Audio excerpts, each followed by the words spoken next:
Hello and welcome to Game Changer Live. We were created to inspire with topics around coaching, positive mindset, neuroscience, and overcoming perfectionism. We endeavor to bring you the most authentic and unedited content that you can find on the internet, and that's why we go live, so that who you see here in all of my imperfections is who you would actually get to meet in person. No surprises, no gimmicks, no masks, no costumes, and no characters. Our shows air every Wednesday live at 3:30 p.m. Pacific Standard Time, and we bring on occasional guests about 2 times a month. And our motto for this channel is extremely important. It's together we inspire, and I could not do that without you. I am committed to growing this channel through authentic and organic content. I'm not going to pay for someone to go out there and promote this channel to get 1,000 likes, because for the very topic that we're talking about today, it would be meaningless. I would rather have one true, authentic, and purposeful communication with someone who connected with me because of what they saw, rather than people who just clicked a like because they were paid a couple cents for it. I don't think that that's valuable content, and I don't think you do either. I think you're worth more than that. My name is Daniel Connor, and I am recently an ACC certified coach as well as a certified professional coach.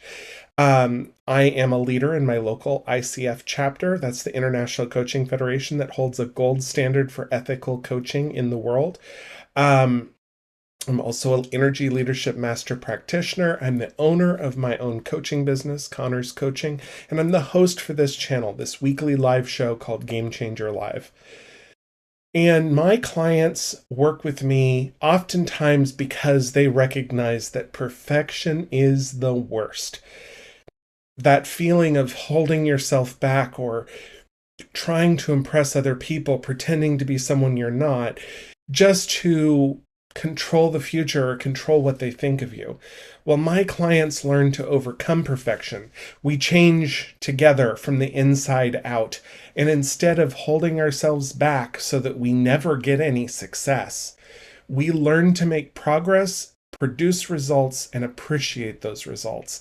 Rather than spending all of our effort, time, and energy into impressing other people who never really were meant to be in our lives in the first place, instead we learn to define who we are, how we want to be seen, how we want to see ourselves, and how to attract people in our lives who truly were meant to be there. And ultimately, we wake up to feel satisfied with the person that we see reflected in our mirrors. And today's topic is all about that last little bit, about waking up and seeing yourself and appreciating that person in wholeness. We're talking today about embracing vulnerability. And I was stuck last night, actually. I was stuck. What am I going to talk about for my show today? Normally I have this topic thing pretty sorted out, but I was just drawing a blank.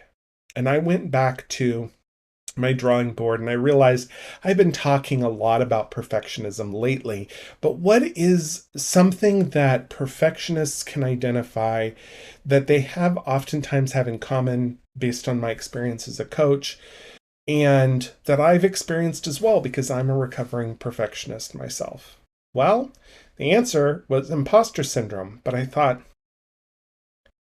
that's not real encouraging just to talk about imposter syndrome. So today I'm going to share my personal secret that I've used to help myself overcome imposter syndrome. I hope that it helps you.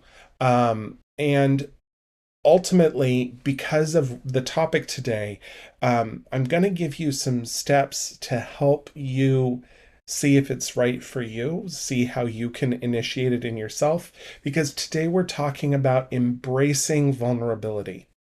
And I know that I said that I want to talk about imposter syndrome, and I do. It's a common issue. It's an epidemic in modern society.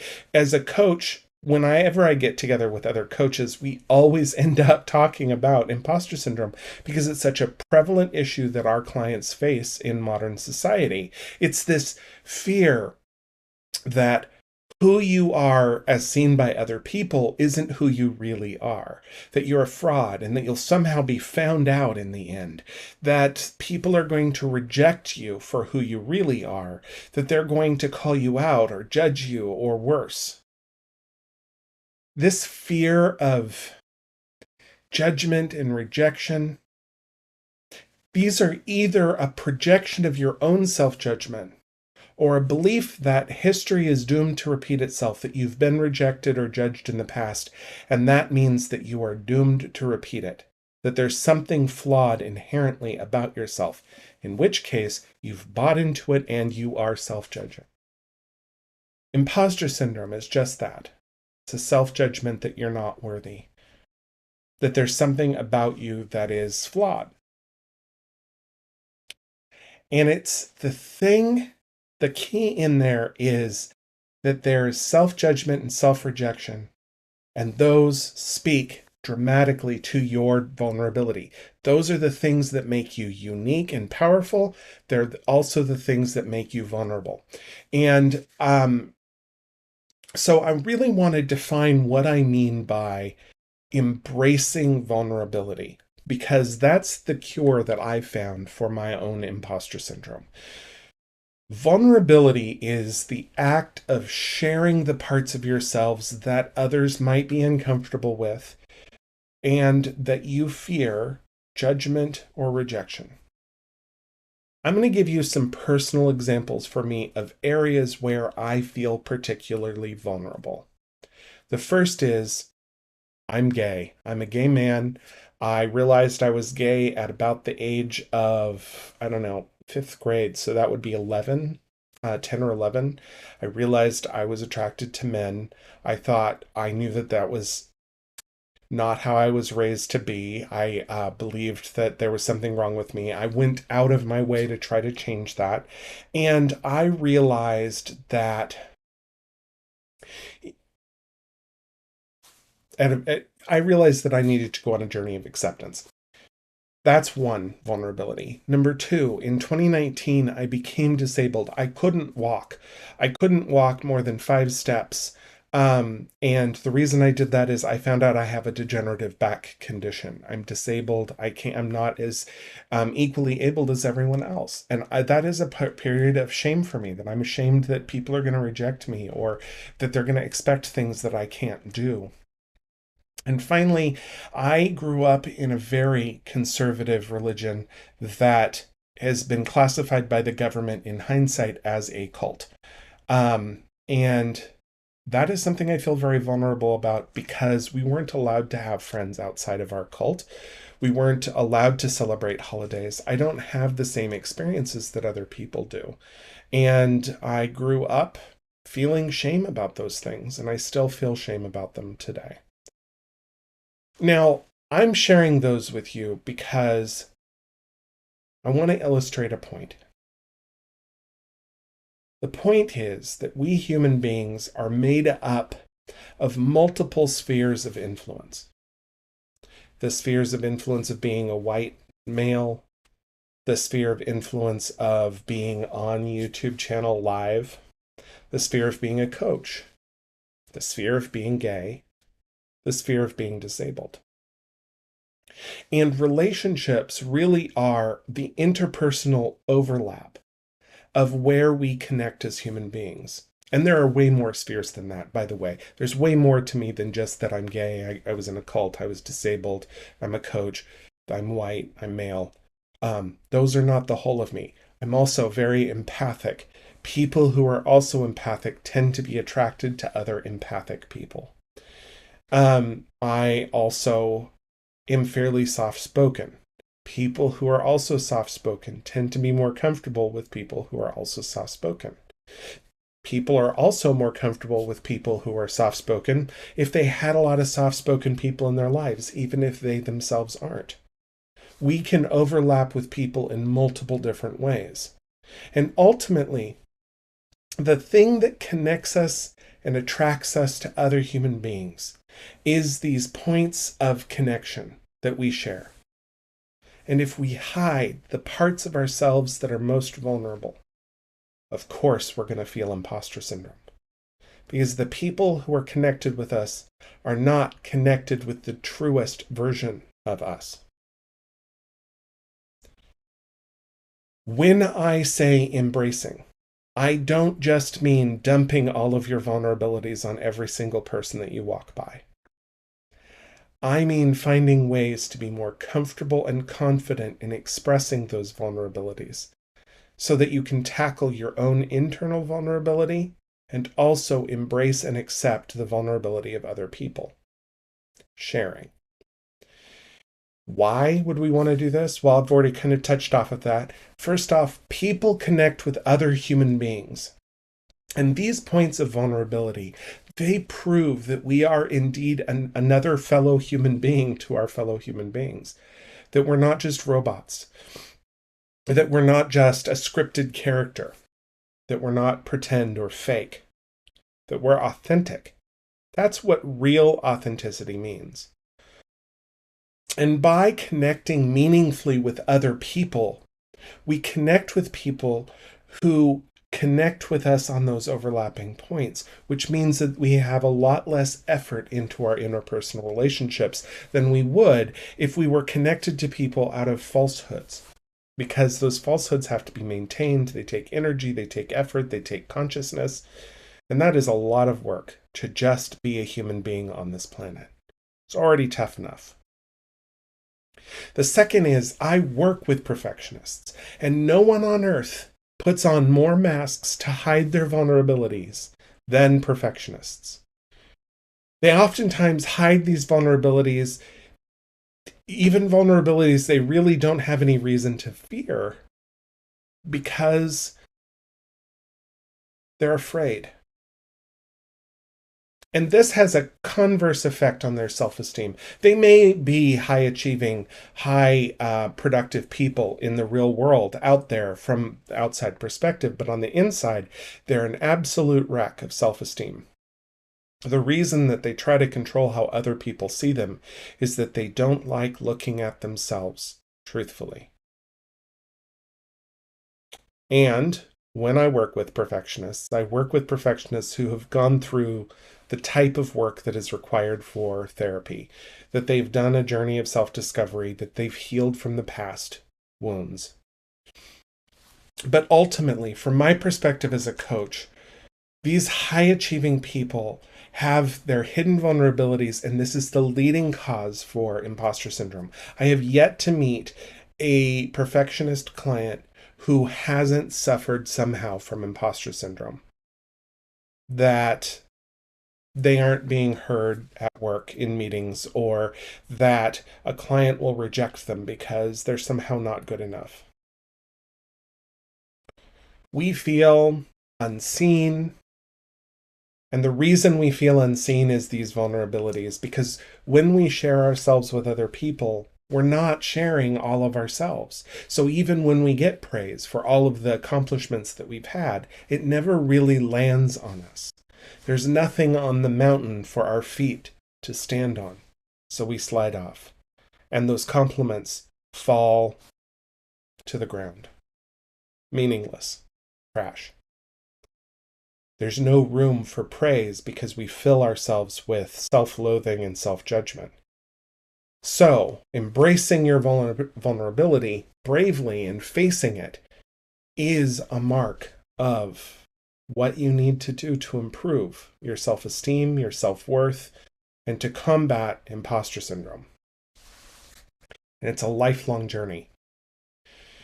And I have to give a caution here because from personal firsthand experience, I know that when you start embracing vulnerability, there is a tendency to over-embrace your vulnerability and share it with everyone. A little bit of vulnerability goes a long way, and it is healthy. But too much can be off-putting, and there's a reaction when someone shares something with you to reflect on it. Or looking for those interpersonal connections. If you overshare your vulnerabilities, it doesn't feel pleasant for the other person. And that can cause the rejection, which then feeds more vulnerability down the road. So instead of coming off as oversharing and dumping, my first rule of the game here is to decide how much you should share in various different circumstances. So let me be clear here. This is different for every single person, for every single type of vulnerability, and different in different situations. Let's take, for example, that I grew up in a cult. I remember 2 years ago, I joined a professional organization and we had an icebreaker event, and it was to share something about ourselves that we don't tell anyone. And I'm this brave, I I embrace vulnerability on a regular basis. So for me, I'm a little bit numbed to my own vulnerability, and it's nothing for me to say that I grew up in a cult, but other people have a visceral reaction to that. So when this topic came up and I said, well, I grew up in a cult, so I don't have the same experiences that everyone else does from childhood, like Halloween parties and things like that, it was oversharing because the situation wasn't appropriate for the situation. They were looking for things more like, I like to garden, or I plant flowers for fun, or I'm a crocheter, or something like that. Now, that doesn't mean I don't share that I belong to a cult, but I'm very particular about where I use that particular vulnerability. It needs to fit the situation because it needs to have circumstance, or it needs to be connected to reality somehow. So an example of when this was appropriate was the other day I was on social media talking to someone who I'm already connected with. And they were talking about encouraging other people to get out and embrace the fun of the Halloween season, go out and get candy, wear costumes, and stuff like that. And that's great, but I didn't have that experience and I'm not comfortable doing that kind of thing. And I said that this year my husband and I we're celebrating Halloween very calmly by shutting off our lights, locking the front door, closing the blinds, and turning on our little skeleton lamp. Our skeleton lamp we just got this year at a farmer's market. It's really cute. It's 3 little skeletons inside this lamp, and they see no evil, hear no evil, speak no evil. There's water swirling around and there's glitter in there, and it's really cute. It's kind of cheesy and silly. And it delights my husband, so I'm thrilled to have it. But I'm not comfortable dressing up in costumes. I'm not comfortable going out. I'm not comfortable partying. Those kinds of things, they're just not me. And so I shared that that's just not part of my upbringing. They're not comfortable things for me to do. Here's how I'm going to celebrate Halloween. Because I grew up in a cult. It was appropriate, it was situational, and it met my ultimate goals of deciding what is appropriate to share at what periods of time.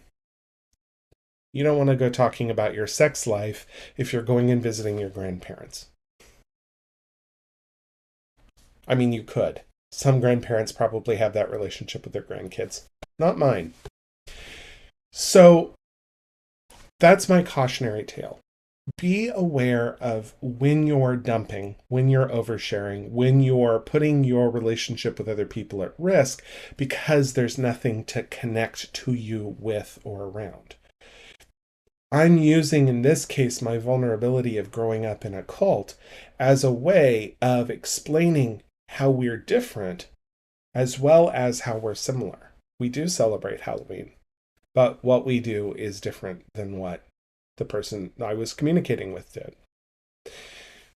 I have 6 internal steps to take to help make embracing vulnerability easier and safer for you. These are 6 steps that I came up with. They're not recommended, if you will, but they're steps that I can conceivably see being helpful. So pick and choose among this list of things that would make it easier for you to be more vulnerable, to embrace vulnerability, not just of yourself, but of other people as well. The first one is therapy. And I'm a coach. I work with people in the mental wellness area, but I do not heal people from their past traumas. That is outside of the bounds of my relationship. I also think that there's a slippery slope of being vulnerable around things that you're still wounded and bleeding over, if you still have trauma around it. And oftentimes, the trauma that we experience around vulnerability can come from our past. It can come from times when we were rejected over those very things. Things like being rejected that you had different religious beliefs than other people, or that your sexuality is um, unaccepted by them.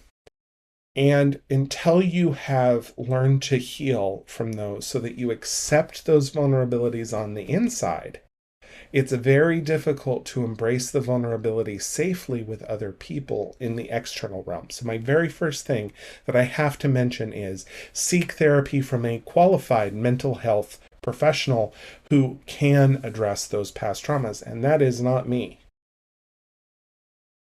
The second that I have is something anyone can do, and that is to have a healthy form of self care, self compassion.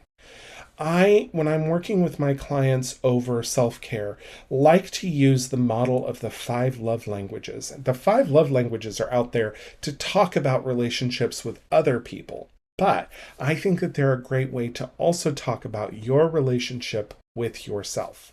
So, what is it that you respond to really well when other people are sharing their love of you? Acts of service, quality time, receiving gifts, words of affirmation, physicality. These are all types of love languages. And by matching your form of self care up to these love languages, it might just get through that barrier that we have that helps us appreciate the way that we love ourselves.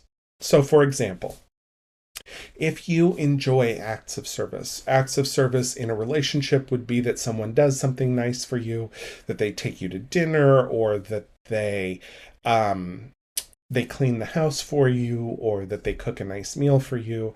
And so if your love language for how you receive love, not give love, but receive love, is an act of service, then find ways of self care that support this. Some examples might be to clean your kitchen, cook yourself a nice meal that's a little bit of effort, doing your laundry, reminding yourself that the reason that you're doing these things is out of self love. And that can take that mental piece there of reminding yourself that the reason you're doing this is because you matter, because you love yourself, can really help attach to an act of service kind of mentality around love. Next one, quality time, would be to find quiet time where you can sit with yourself in reflection, meditation, journaling, solo walks out in the world. If you enjoy spending time with your loved one in silence or talking, sitting across from each other at a table, sitting down and watching a movie side by side, then you may want to find ways to spend quality time with yourself. If you enjoy getting gifts or receiving gifts from other people, find ways to give yourself healthy self gifts.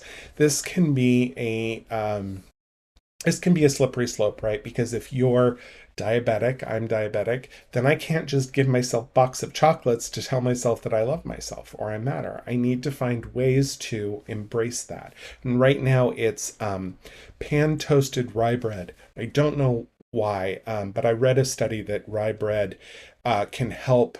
Well, rye itself specifically can help support the kind of hormone that injectable medication that everyone's taking is it Ozempic? No, that's whatever it is. You know what I'm talking about, the injectable that makes you crave food less, that the hormone that releases, or the hormone that impacts, is actually released by specific types of grains like barley and rye. So I've been experimenting with adding some rye into my diet to see if it has an impact on my body, on my health, on my craving for food. And I've only done it a couple days now, but I really enjoyed it today. I took just a tiny little tablespoon of butter, or teaspoon, not tablespoon, teaspoon of butter, and melted it in a pan, and then I toasted up the bread. And it was just really nice. I really enjoyed it, kind of chocolatey notes of the rye bread. It was a dark rye.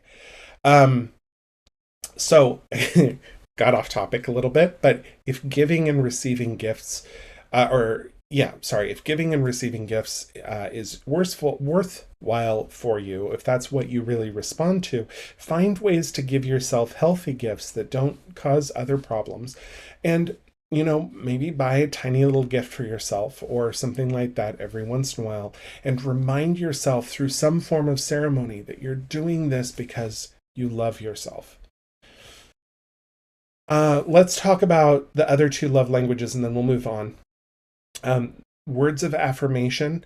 This one's easy. This is self-talk. This is how you talk to yourself in the mirror, telling yourself what makes you special, how much you love and appreciate yourself. This can also be journaling, especially if it's journaling around gratitude or something else that's positive and uplifting.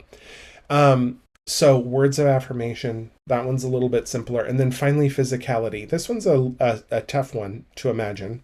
So physicality for a love language is when you enjoy the hand holding or kissing a loved one. If that's what makes you feel the most love when someone else does that for you, finding ways to engage in physicality around yourself and self-care can be important. This could be doing yoga or other forms of exercise, going to the gym, doing a spa day, really pampering yourself, practicing aromatherapy, something that engages the senses. I think there's some like bumpy mandala that you can get, like a painted rock that you can enjoy for meditation that kind of adds a physical element to that. The way that you find this, I think spa days is probably the easiest. If you picture yourself with a guacamole face mask and some cucumbers over your eyelids, and that sounds adorable to you or wonderful to you, do that. But while you're doing any of these activities, remind yourself why you're doing it, that you love yourself and you're caring for yourself. This can go a long way to helping you embrace your vulnerability with others because it feels safe. You're actually addressing some of the underlying self-judgment and self-esteem issues that may be causing it to feel vulnerable in the first place. The next one would be to prioritize quality relationships over quantity. Earlier, I mentioned that I would rather have one sincere viewer on this channel who really felt inspired by this content, who really connected with me on an authentic level, over having 100,000 fake subscribers that I had to pay for. The same goes to your relationships with other people. Make sure that you're connecting on multiple points of overlap in terms of what makes you connect to other people. And find ways to connect over your vulnerabilities with other people who share those same things. Other gay people, if you're gay. Other people who grew up in a cult, if you grew up in a cult. Replace your need to impress other people with your need to find the people who fit with you and who connect with you naturally on those points of overlap. Relationships that are quality versus quantity means that instead of having millions of likes on Instagram, that your mom will like your Instagram, which would make it worth 1 million likes. I don't actually have an Instagram, Mom. I know you're watching this channel. This is how you're connecting with me, and I appreciate it very much. Now, so that's my point 3 was quality relationships. So just to recap, number 1, therapy. Number 2, let me remind myself, is self-care, self-love. Number 3 is focusing on quality relationships. Now, the number 4 one is mindfulness. It's presence in the present. So a lot of vulnerabilities are caught up in the past. They're caught up in things that have happened in the past. And there's a certain amount of assumption that those things are going to keep happening. That if someone rejected you because you were gay in the past, that you're going to be rejected for that thing the rest of your life. By focusing on the present, you can reject the fact that the past has any control over it. By being present in the current set, you're focused on what you want, what you need, versus what you fear, what you're anxious over. So being present in the moment is important. And one of the ways that you can do this is by practicing simple breathing meditations. Simple breathing techniques like box breathing, triangle breathing, dragon breathing. These kinds of things actually kind of circumnavigate some of the autonomic systems that we have in our body, that they go right straight to the hypothalamus through the nostrils. And they can help recenter our sense of presence, our sense of in the now, in the moment. Your watch, if you're like me, probably irritates you several times a day to remind you to breathe. And maybe listen to it. Maybe that might be a good thing to help you focus in on the present, on the now. Eliminate all of the static, all of the issues that are outside of your control, and just focus on what you need in the present and what now, right now. So that's number 4. Number 5 is to focus on appreciating your strengths rather than dwelling on your weaknesses. Our vulnerabilities oftentimes seem like weaknesses or things that we're fearful of. But the truth is that if I hadn't gone through the life that I lived, I wouldn't be empathic. I wouldn't know how to embrace and reclaim my vulnerability as a strength, as a power. I wouldn't know how to deeply appreciate my ability to connect different things together. I'm very aware of my personal strengths. I remind myself of them and I'm proud of them.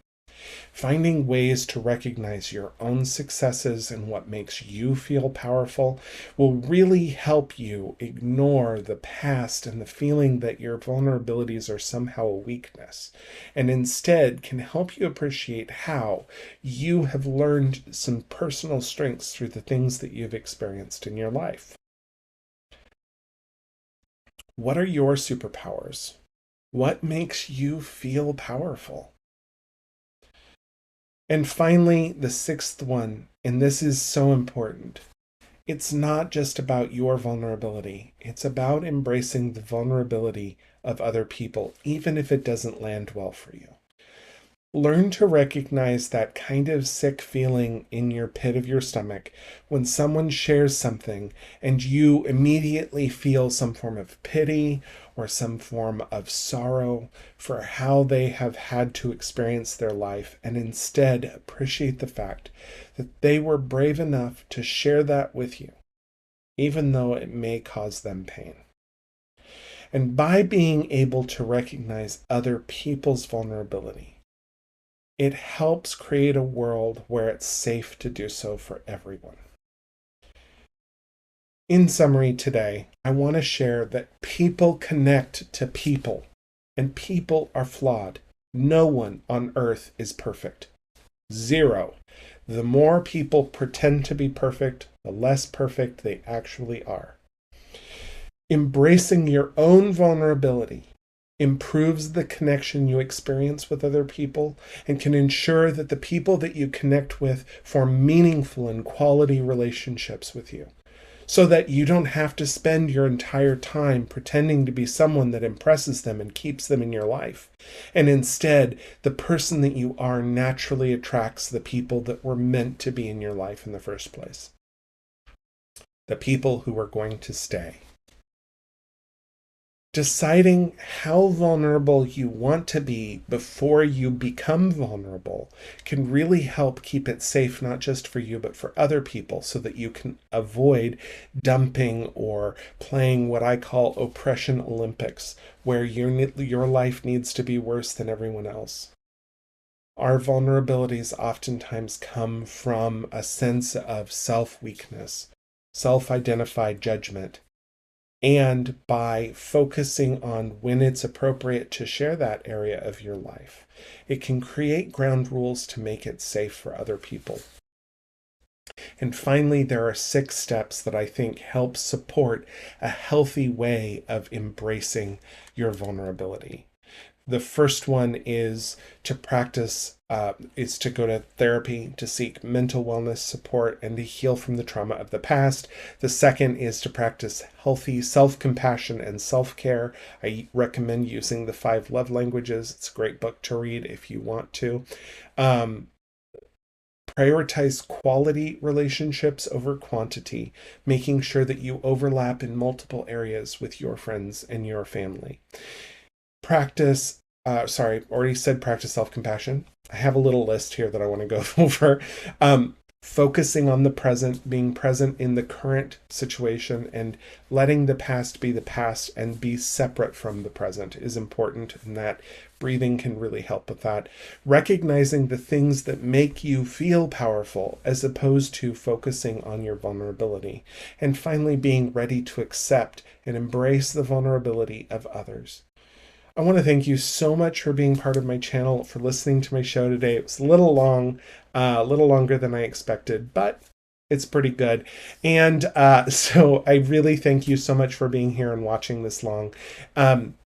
If you would take a moment to like this video, subscribe to the channel for more content, and comment on what inspired you today, I would really appreciate it. Because again, I value those organic connections way more than the false ones that other people are trying to sell.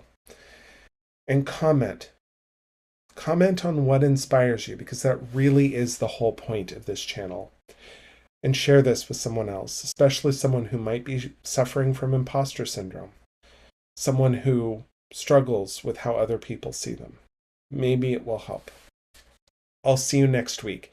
We go live 3:30 p.m. Pacific Standard Time on Wednesday next week. That's Wednesday the 8th, I think. And I'll see you then. We're going to have a guest if everything works out. So cross your fingers, and I'll see you then. Bye.